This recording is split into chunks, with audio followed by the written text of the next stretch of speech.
Selamat berjumpa dalam acara NTB Belajar dari Rumah, Sehat, Cerdas, dan Membanggakan. Pada kesempatan ini, saya akan menyampaikan materi tentang Desain User Interface Multimedia Interaktif. Adapun tujuan pembelajaran hari ini adalah: yang pertama, siswa dapat memahami prinsip-prinsip desain user interface. Yang kedua, siswa dapat membuat desain user interface dengan baik. Kalian pasti pernah melihat dan memainkan game ini di handphone kalian. Atau kalian pernah mengambil uang melalui mesin-mesin ini. Handphone dan mesin ATM apakah bisa bicara? Tentu tidak.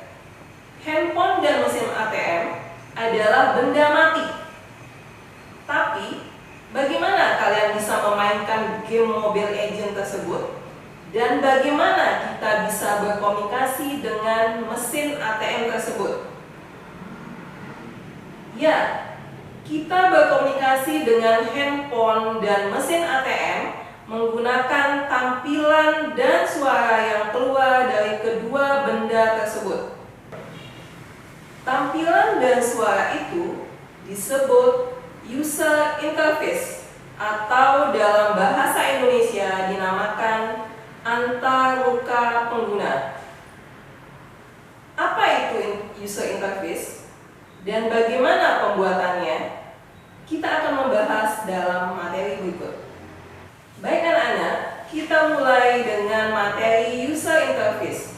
Apa itu user interface? User interface adalah serangkaian tampilan grafis yang dapat dimengerti oleh pengguna komputer dan diprogramkan sedemikian rupa sehingga dapat terbaca oleh sistem operasi komputer dan beroperasi sebagaimana mestinya. Fungsi user interface adalah sebagai penghubung yang memudahkan penggunanya agar dapat menjalankan suatu program, aplikasi, maupun mengunjungi website. Adapun tujuan user interface untuk menjamin kemudahan penggunaan, aksesibilitas fitur, dan user experience yang memuaskan.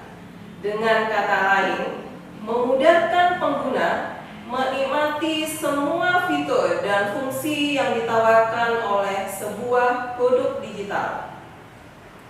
Kita lanjutkan ke materi komponen dan atau elemen user interface. Komponen elemen user interface yang pertama adalah tata letak, di mana penempatan atau pengaturan posisi semua elemen grafis tertata dengan baik sehingga mudah dilihat dan digunakan. Yang kedua, warna. Penggunaan warna yang berbeda untuk setiap tombol dan ikon memudahkan pengguna menemukan fitur yang dicari dan ingin digunakan. Yang ketiga, tipografi. Tipografi adalah huruf atau teks di situs online, aplikasi, game, atau alat digital. Tidak hanya mudah dibaca, tapi juga enak dilihat dan unik. Yang keempat adalah grafik. Grafik adalah elemen visual, terutama gambar dan ikon bisa menjadi poin utama, seperti logo perusahaan atau instansi. Ya, berikut contoh-contoh user interface. Yang pertama, ATM. Interface pada mesin ATM memudahkan penggunanya dalam hal menarik serta menyetor uang tunai mereka. User hanya perlu memasukkan kartu ATM, memasukkan PIN, dan nantinya akan muncul opsi yang bisa user sesuka hati. Sekarang ini telah tersebar luas jenis ATM berbasis touchscreen, di mana pengguna menjadi jauh lebih mudah dalam melakukan transaksi uang tunai. Hal ini tentunya terobosan baru dan canggih dalam dunia user interface di bidang perbankan. Yang kedua, ETOL, Electronic Tolling Collection atau ETOL, merupakan desain user interface yang memudahkan kendaraan untuk memasuki gerbang tol dengan cepat dan efisien. Penggunanya hanya perlu membeli kartu, mengisi saldo, dan menempelkan kartu tersebut pada mesin e-tol ketika akan memasuki gerbang tol. Kecepatan dan efisiensi mesin tersebut bisa mempercepat proses keluar masuk pintu tol dengan kesalahan minimum. Baik, anak-anakku sekalian, kita sudah membahas tentang user interface beserta contoh-contohnya. Apakah kalian sudah paham? Baik, kalau kalian sudah paham, kita akan lanjutkan dengan bagaimana cara mendesain user interface. Sebelum kita masuk ke desain user interface, kita akan membahas definisi tentang desain user interface. Desain user interface atau disingkat dengan UI adalah proses membuat antarmuka dalam perangkat lunak atau perangkat yang terkomputerisasi dengan fokus pada penampilan atau gaya. Ya. Prinsip-prinsip pada pengembangan desain user interface yang pertama adalah prinsip compatibility. Di prinsip compatibility ini terdapat 4 prinsip. Yang pertama, product compatibility, di mana aplikasi perangkat lunak atau software yang dapat menjaga produk yang dihasilkan jauh lebih baik. Yang kedua, task compatibility, membantu para end user dalam menyelesaikan tugasnya, di mana semua pekerjaan beserta tugasnya dapat diadopsi pada aplikasi melalui penggunaan interface. Yang ketiga, user compatibility, antarmuka harus disesuaikan dengan end user yang memiliki karakter yang berbeda.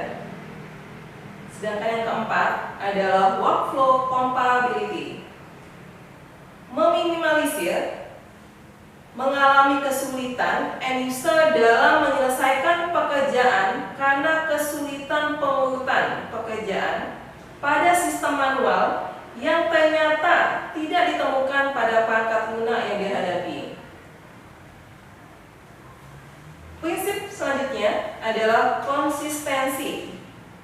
Interface yang konsisten memungkinkan pengguna untuk mengembangkan pola penggunaan mereka dengan mempelajari seperti apa bentuk tombol, tab, icon, dan elemen antarmuka lainnya, dan akan mengenalinya serta menyadari apa yang mereka lakukan dalam konteks yang berbeda.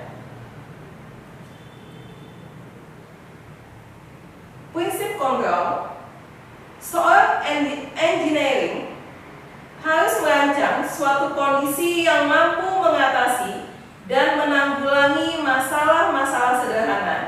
Misalnya, mengatasi munculnya informasi bad common or file name, cannot recognition input, illegal command, dan lain-lain.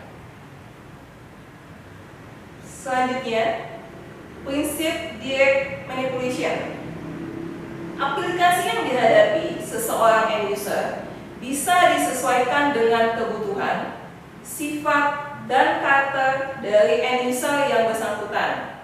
Misalnya, tampilan skin FLC media player yang bisa diubah menjadi black metallic dan sebagainya. Berikutnya, prinsip case of learning and case of us. Kemudahan dalam memahami icon, menu, alur, data, atau yang sejenisnya, meskipun cukup dengan memandanginya atau baru belajar berapa jam dalam mengoperasikan perangkat lunak tersebut.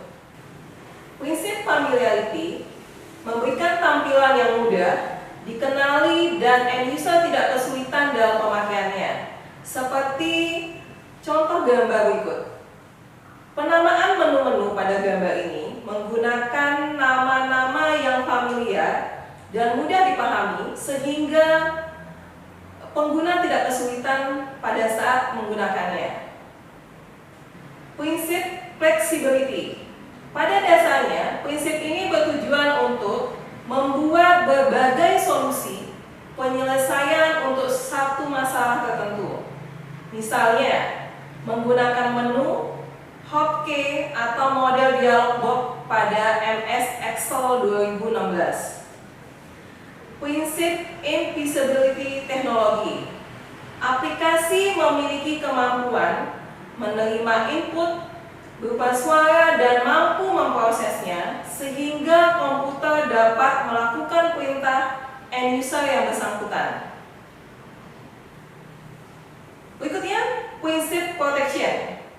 Bertujuan menjaga kenyamanan end user pada saat menggunakan aplikasi, terutama yang berhubungan dengan data-data berupa file, di mana apabila end user melakukan salah memasukkan data atau salah eksekusi, misalnya saat melakukan proses menghapus data tanpa disengaja, sistem memiliki prosedur recovery tool seperti undo, recycle bin, dan sebagainya. Berikutnya, prinsip responsif. Proses load yang cepat otomatis akan mempengaruhi user experience. Semakin cepat website kita, maka semakin betah pula pengguna menggunakan website tersebut. Selain itu, responsif juga berarti antarmuka memberikan beberapa bentuk feedback. Interface harus berkomunikasi dengan pengguna untuk memberitahu mereka tentang apa yang terjadi. Prinsip simplicity. Kesederhanaan yang harus diperhatikan pada saat membangun sebuah interface. Dan prinsip what you see is what you get. Merupakan informasi dari prinsip ini adalah apa yang dicari oleh end user, maka data yang didapatkan sesuai data yang dicari pada aplikasi sistem perangkat lunak. Selanjutnya, interaksi pengguna. Dalam interaksi pengguna, terdapat ada dua macam. Yang pertama, common line interface. Sistem interface berbasis tag, perintah program. Tampilannya hanya berupa teks saja dengan mayoritas background hitam. Dalam perintahnya, sedikit kesalahan penulisan coding dapat menyebabkan error. Maka dari itu, SLE hanya diperuntukkan bagi mereka yang sudah mengerti seluk-beluk bahasa pemrograman. Yang kedua, graphic user interface.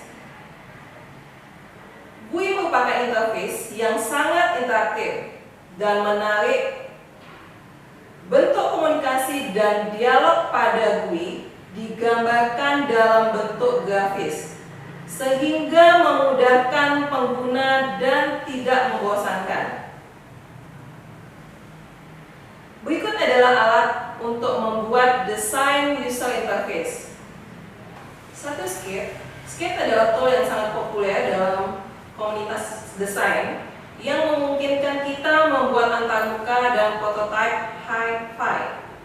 High-fi di sini adalah desain dengan penampakan atau sudah hampir menyerupai implementasinya sudah lengkap dengan fitur maupun warna.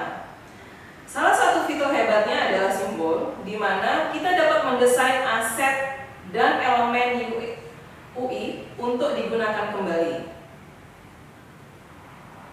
Yang kedua adalah InVision Studio. Tool ini akan membantu kita membuat antarmuka interaktif yang indah dengan banyak fitur. Kita dapat membuat animasi dan transisi khusus dari sejumlah gerakan dan interaksi. Selain itu, kita bisa membuat desain yang responsif dengan InVision Studio. Yang ketiga ada Adobe XD. Adobe XD ini adalah tool yang dibuat oleh perusahaan Adobe dan berada pada koleksi Adobe Creative Cloud. Adobe XD ini adalah aplikasi yang khusus dibuat untuk para desainer yang berfokus merancang antarmuka aplikasi atau web. Yang keempat ada Adobe Illustrator. Sama halnya seperti Adobe XD, Adobe Illustrator merupakan salah satu tool yang diciptakan perusahaan Adobe yang berfungsi untuk desain. Illustrator banyak digunakan oleh desainer-desainer profesional untuk membangun desain yang inovatif, kreatif, dan estetik. Yang kelima ada Origami Studio. Origami Studio merupakan tool desain yang dikembangkan oleh Facebook. Origami Studio memiliki fitur seperti menambahkan aturan dan logika ke interaksi kita. Karena fiturnya yang canggih, para desainer pemula terlebih dahulu harus mempelajari dasar-dasarnya. Dan yang keenam ada Figma. Figma memudahkan kita membuat desain tampilan dengan cepat.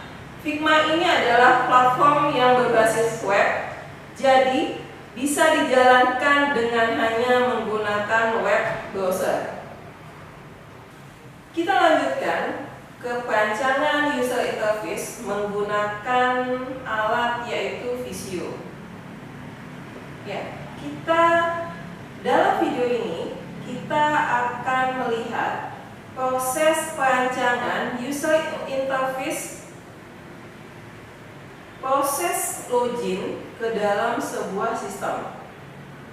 Untuk lebih jelasnya, mari kita sama-sama menyaksikan video berikut ini. Bagaimana siswa-siswa sekalian, kita sudah melihat video perancangan user interface yang tadi. Mudah bukan? Agar kalian lebih paham, kalian bisa berlatih lagi di rumah dengan tetap mempertimbangkan prinsip-prinsip yang sudah dijelaskan agar pengguna dapat memanfaatkan sistem dengan mudah dan nyaman. Dari materi yang telah disampaikan, dapat kita simpulkan bahwa desain user interface yang baik menentukan berhasilnya aplikasi web yang dibangun atau dibuat. Demikian pembelajaran pada hari ini. Kalian juga dapat menyaksikan tayangan materi ini pada laman berikut. Semoga anak-anak selalu sehat dan ingat untuk menerapkan protokol kesehatan seperti mencuci tangan dengan sabun, menggunakan masker, menjaga jarak, dan berdoa. Sampai jumpa.